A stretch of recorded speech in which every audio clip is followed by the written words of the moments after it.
Hello everyone and welcome back to my video. In today's video, we're going to be going over GOML, which was the last super major of the official alt rank season, and this tournament was pretty insane. For the top 16, you're going to have MK Big Boss, Larry Lur, Armadillo, and Mr. R in 13th, MK Leo, Karama, Meister, and Orange in 9th. In 7th, you're going to have Light and Tweak, 5th, Atreus and Riddles, 4th, Zomba, 3rd, Tilde, 2nd, Spargo, and winning the entire thing, you had Sonics.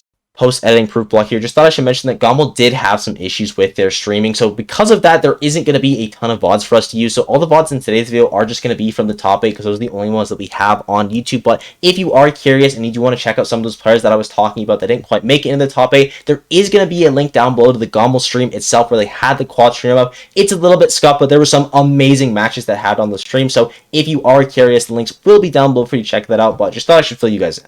Also, this probably goes without saying, but don't give any hate to the Gumball staff. One of their PCs just brick. There's literally nothing they can do about it, and they still run an amazing event. EMG and the Luminosity crew put up a lot of work in general, so no hate to anyone. So let's talk about some of the upsets. The first one I want to talk about is going to be Big D, who lost to both Grape and Cosmos for a pretty low 49th, but to Big D's credit, he had such an ungodly bad bracket. Like, this is one of the worst brackets I have ever seen in Smash Ultimate, so for him to even get 49th, it was honestly pretty good. You're also going to have Ouch getting a nice win over Cosmos. Even though he was upset by Yoda Cage earlier on the bracket, he still had a decent loser run, was able to collect a couple wins, which I think is really important for Cosmos. I talked about it earlier on, but I think his mental right now is just a little bit shot. He's clearly still an amazing player because he beat two top 30 players in the world at this tournament, and I really think that after this tournament, we'll start seeing Cosmos return to some of those top 8 performances like we were seeing him do in the past. You're going to have Zozef over both Larry, Lur, and Quandale. We all know that Larry made a crazy loser run as well. We'll talk about in a bit, so clearly he was playing well this tournament. Huge ups to Zozef for getting that win. Apollo Kage is going to fall pretty early at a 33rd to Siski and Burst. Now, to Apollo Kage's credit, Siski is amazing, and Burst has like a 20-0 record or something crazy versus Grape, so you can't even feel that bad about it. Remorin was able to get wins over both Ludo and Syrup. Mewtwo, a character that has literally no success right now at the top level. Like, this may be Mewtwo's best run of the entire year, so huge shouts to Remorin for that. She looked incredible this weekend. Like, I'm very, very pessimistic about Mewtwo, and even I was seeing the things that she was doing. They looked insane. And then finally, the biggest upsets of the tournament are going to be Big Duck Hunt fan over both MPG and Tweak, which is pretty insane. Now, for the Tweak matchup, it actually does make a little bit of sense because Diddy Kong does horrible versus Duck Hunt. Like, that is a -2 matchup, unironically, so I would imagine that Tweak did end up going Sephiroth, but we'll never know because the set was not recorded, unfortunately. But Big Duck Hunt fan has been preaching that their character is like top 20 for a while now, and to be fair, the way that she was playing this weekend, if I can see her at more events and she's able to repeat it, I'll start believing it because she was doing some unbelievable stuff. And then finally, or the final upset that I'm going to be talking about is going to be Shu over Riddles again. Happened at Double Down, happens again at this tournament. I don't know if Shu's just got Riddles' number. I don't know if she's just really good at the Kazuya matchup, but Terry also could have been involved. Again, the matchup was unfortunately not streamed, so I don't know. But regardless, huge shouts to everyone that was able to get upsets this week. And there's not a ton of them just because GOML did have a couple stream issues, but the wins are still going to count for the ranking, which is all that matters. Also, I just somehow completely forgot to mention that Cosmos ended up getting 25th. He did lose to Yoda Cage, so that's the second weekend in a row where he's going to be falling to the low tiers. First is the Plant, now it's the Bowser Jr., but luckily for Cosmos, I mean not luckily, he earned it. He was able to get wins on both Big D and Ouch, so really nice recovery from him there. He is still an incredible player. I really just think that a bit of his confidence is shot, but hopefully with wins over two top 30 players in the world, he's going to be feeling a little bit better about himself going into the second half of the year, and I really hope that does happen because Cosmos is insane at this game, and I think if he's playing at his peak, we could see him top 8ing majors again.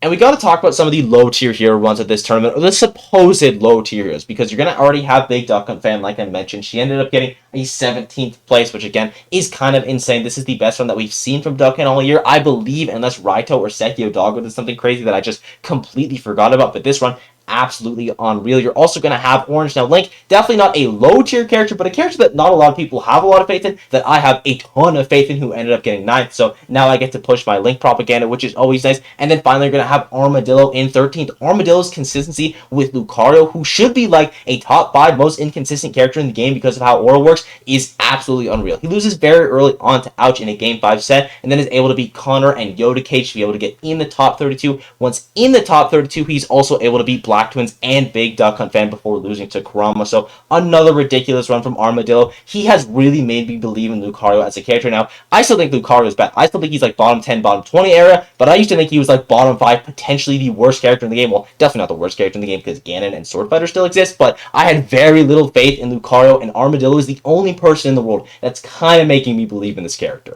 And alongside Armadillo in 13th place, you had Mr. R, MK Big Boss, and Larry Lure. Starting off with Mr. R, who hasn't been performing super well this season. Now, to be fair, hasn't had many opportunities in Europe, and on the regional level, he's been doing fine. Not exceptional like he was in 2022, but he's getting top 8 at these events. He has a couple top 4s as well. So his results definitely aren't bad. At the major level, though, they are a little bit lacking. 193rd at Calgary B10, 65th at Battle BC 5. But this run at GOML with 13th place, with wins on players like Phoenix, Ling, Shu, Revolver, this is the kind of run that we're looking for from Mr. R. Looked insane here. He also brought out the Chrom versus Light, and it wasn't like the Chrom was going to be the thing that lost in this bracket. By the way, the Chrom was the only game he was even able to take off Light. It kind of scares me that we're seeing the Chrom back because we all know the dark ages of Mr. R's Chrom, but if he's using it as a secondary, I super approve that because I think Chrom is an amazing secondary character. But regardless of his character choice, really nice run for Mr. R, the highest placing Sheik at the event, because you also had Rocks in attendance, so we'll talk about why his run was ended a little bit short later on, but big ups to Mr. R for that. You're going to have MK Big Boss as well. Towards the start of the season, he had definitely his best event at Let's Make Big Moves and a couple of good regional performances, but at the major level, he hasn't quite been showing up until, of course, today. He also lost to Riddles and Meister for 13th, which is just kind of unlucky, but he was able to get wins on Raven King, Cosmos, Hungry Box, and Siski, so some amazing wins from MK Big Boss there. And while he's no longer in contention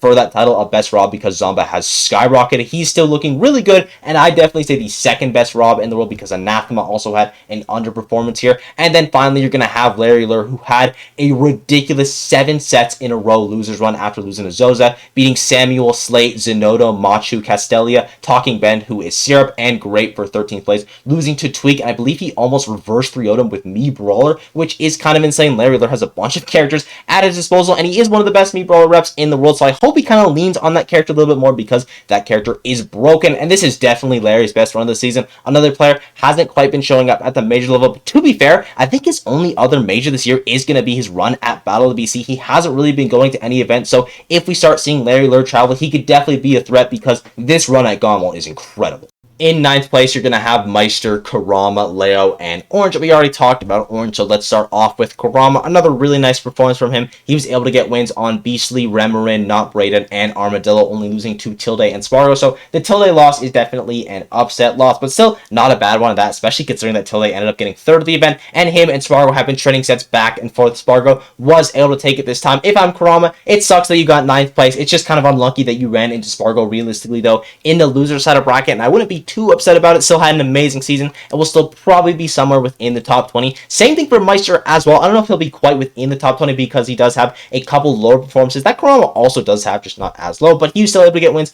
on Black Twins, MK Big Boss, and Light. That Light win is especially good, losing to Atreus and Tweak for 9th, so loses his run back from Battle of BC, but you can't be feeling too bad about that. But for MK Leo, he ends up getting wins on Show, Capitancito, Grape, losing to Sonics and Light was seated higher than Leo at this event. I know a lot of people, including myself, disagree with that, so huge shout out to Light for proving everyone wrong, but for Leo, it's going to hurt your season. Mia is definitely going to be ranked above Leo right now, though I feel like that would have happened anyway, honestly, with Mia's win at Altcore, but Leo could potentially be ranked below Sonics. He could be ranked below Light. It wouldn't be unrealistic to see Leo at 7th on the ranking, which is kind of crazy, but if I'm MK Leo here, all I want is a full mental reset. GOML, it's the last weekend or the last tournament of the ranking season. Don't worry about it. The next ranking season starts with your hometown tournament, Smash Factor. I don't even know if it's his hometown, but he is the defending king of Smash Factor. That is his tournament. Meister as well on that home ground. So hopefully he's able to have a new mental mindset going into the second season, and he's able to defend the home turf. And I think if he's able to do that, if he's able to perform at Smash Factor, we'll see MK Leo a lot stronger in Season 2 than we saw him in the first half of the year.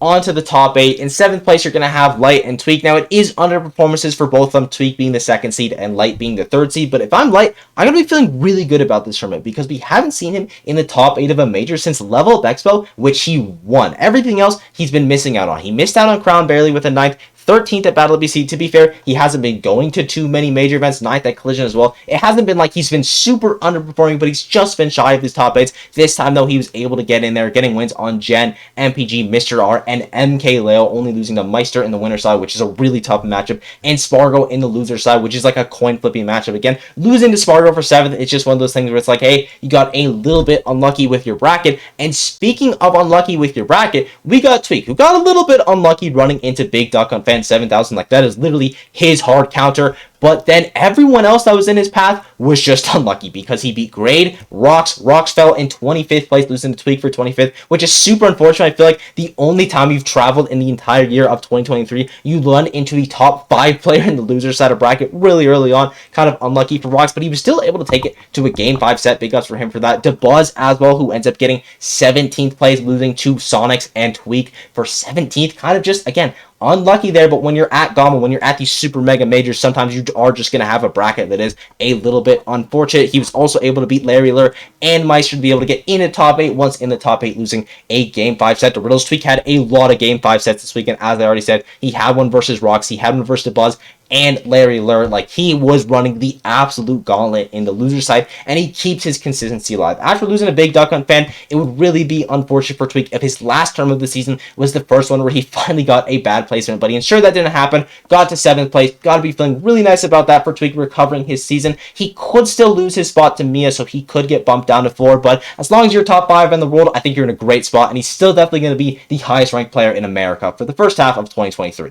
In 5th place, you're going to have Riddles and Buntai Fan 94,000, or Midnight, or Atreus, or as I like to call him, the best Palutena player in the world. At least he was at GOML, because they were able to get wins on Sea Salt, Hungry Box, Demon, Mr. R, and Meister, losing to Tilde in Game 5 and Spargo in Game 4. And for Atreus, this run came not out of nowhere, but kind of out of nowhere. For reference, they were never able to top 8 even a regional before this. 9th place at DreamHack San Diego and 13th place at Wave Dash were probably their best performances beforehand, which are very impressive runs, but they're not 5th place at GOML runs. Like, this is probably the best tournament that we have from a Palutena player in 2023, at least in terms of placement. Maybe Jagaimo or Chase or Luis had a more impressive run just based off the wins they were able to get, but for Atreus, you have to be feeling amazing about this. I'm really hoping that we can see him at more majors in general, because for a character that's supposed to be dead, these Palutena players are getting amazing results. Like, Palu is worse than Incineroar. You guys have to remember that. These low tier heroes are absolutely farming events, and Atreus potentially one of the front runners for this character, and there's already a lot of people in contention for that title, so big ups to him for that run. Riddles as well, another crazy loser run, is able to get wins on Catalyst, Ling, Gen, Goblin, Kameme for 17th place, MK Big Boss, Orange, and Tweak before losing to Zomba for 5th place in both Ultimate and Street Fighter, so big ups to Riddles for that. He was using Ken in the loser side of bracket, he was using Terry and Kazuya. He really is the FGC master at this point, and Riddles, he's definitely top 10 in the world for the season. I don't know where he's going to be in the top 10, but with this run at GOML and with all the runs that he's gotten beforehand, he's 100% secured himself as the best player in Canada for the first half of 2023. In 4th, you got Zomba, 3rd, Tilde, and for Zomba, he is the best player in America right now. I've been saying this for a little bit, and I feel like it's kind of undeniable at this point. He was the highest placing American at Battle of BC, as well as being the only one to top 8 the event. He won Crown, and now he has this 4th place at GOML with wins on Burst, Castelia, Kameme, Spargo, and Riddles, only losing to Sonics and Spargo in the run back. It's crazy to think that at the start of the year, Zomba was in contention for the best Rob in the world. Like, he so clearly is the best Rob right now. He's really come far in this year, and I do have to say, for his ranking, I don't really know where he's going to be. He's not going to be top 10. He's not going to be ranked the highest American player because he did start the season a little bit weaker, but towards the end, he's been looking incredible, and I've got to be really excited for him towards the season reset, because I think this is a chance for him to get top 10, to get top 5, to get potentially top 1 in the world. I'm not being over-exaggerating there. Zomba is that good. He has been playing that well. If he's able to keep his momentum going in the latter half of the year, I'm going to see some amazing results from him as well as you guys, but even though Zomba is the best player in America right now, it doesn't mean he's the best player in Tri-State, because not only do they have Quid, they also have Tilde, who overperformed him at this event, getting 3rd place with wins on Sandstorm, Grade, Revolver, Karama, Orange, and Atreus, only losing to Sonics and Spargo. We have seen Tilde at 2 majors this year, 17th place at Let's Make Big Moves, and a 3rd place at GOML. He has a couple good regionals as well, like a 4th place at Battle of Z, Umad, 9th place at Hi-Rez, but Tilde has got to be one of the hidden bosses of Smash. And I guess he's not that hidden because everyone knows he is absolutely goated, and he only proved it this weekend. I just hope that in the second half of the year, we get to see more of Tilde, because this guy is just unreal. In second place, you're going to have Spargo. First place, Sonics. Now, for Spargo, it's a nice run from him. It's technically an underperformance because he is the first seed, but also it's second place at a super major. He was able to get wins on Carflow, Dark Wizzy, Siski, lost to Zomba. Then in the loser side, was able to beat Karama, Light, Atreus, Zomba in the run back, and Tilde before losing to Sonics 3-1 in the grand finals. Now, is Spargo going to be the best player in the world? I honestly don't know. I feel like it's kind of out of his hands at this point. I mean, it's out of everyone's hand. The ranking season is over. If he is going to be number one, that GOML run is definitely going to help. But what likely is going to happen is that Akala is still going to have that number one title because he doesn't have the underperformances of Crown. He doesn't have the underperformances of Summit. But regardless, Spargo had an amazing season, and he does end it off really strong. Editing proof block here, something I just forgot to mention is that Spargo's Aegis put in a lot of work this weekend. He was using it in multiple matchups. I'd even say more so than Cloud, which is definitely something that's very interesting to me. Cloud is the character that's going to be giving him a majority of his success in 2023, and he definitely hasn't fully abandoned the character. He still used Cloud for his important matches, but Aegis we saw a lot more this weekend than we're used to seeing from Spargo, so I'm curious to see, is he happy with how they played this weekend? Are they going to become more of a main secondary for his roster instead of an obscure counterpick like it feels like they have been for a majority of 2023, or is he just going to shelve the character again? But of course, the strongest end of the season is going to go to Sonics with his incredible run. No sets dropped, as well as only 2 games dropped throughout the entire tournament. He beat Not Raiden Goblin, who's one of the players to take a game, DeBuzz, MK Leo, Zomba, Tilde, and Spargo, the other player who's able to take a game. Sonics is a player who has been able to do it for a while now. He's been at that top caliber. He can beat anyone. He just hasn't been doing it at the major level. That's not even true. He hasn't been doing it in like the top 4 of a tournament. He's been getting really, really far, but he just hasn't been able to close out. He came close at a couple regionals like Wave Dash, like MomoCon. He was one set away from winning both of those tournaments, was finally able to do it at Gumball though, and he beat Spargo. He beat Zomba. He beat Leo. He beat the best of the best to win this event, and he did it dominantly. Sonics, I don't know where he's going to be ranked this season. I could see him anywhere from 5 to 7 after this run. His only bad performance is going to be at Crown. Everything else from him has been absolutely spectacular. He just is an incredible player, and he makes it look like Sonic has no losing matchups. I've been someone that preaches that when he plays against Aegis, which everyone kind of universally agrees is one of Sonic's worst matchups, he makes it look winning because he hits you off stage once and you lose. You just lose. Just give up. It is actually insane how good Sonics is at abusing other characters with his character. He knows his strengths so well, and he knows your weaknesses so well. He really is just an exceptional player, and I'm really looking forward to seeing him going into future tournaments. Hopefully he's able to carry this momentum that he's able to do at Gumball. This isn't his first major win, but it is his first major win of the ranking season, and what a great time to do it as well. Definitely securing him a top 10 place in the world, and I thank you guys for watching. I hope you enjoyed. I'm curious if there's any players that I left out or anything that you disagree with, maybe on the ranking term, maybe just something I got wrong. Please let me know down below. The sport's been absolutely unreal. Thank you guys for everything. Be sure to sub and all that yada yada, and I will see you all in the next video. Bye bye.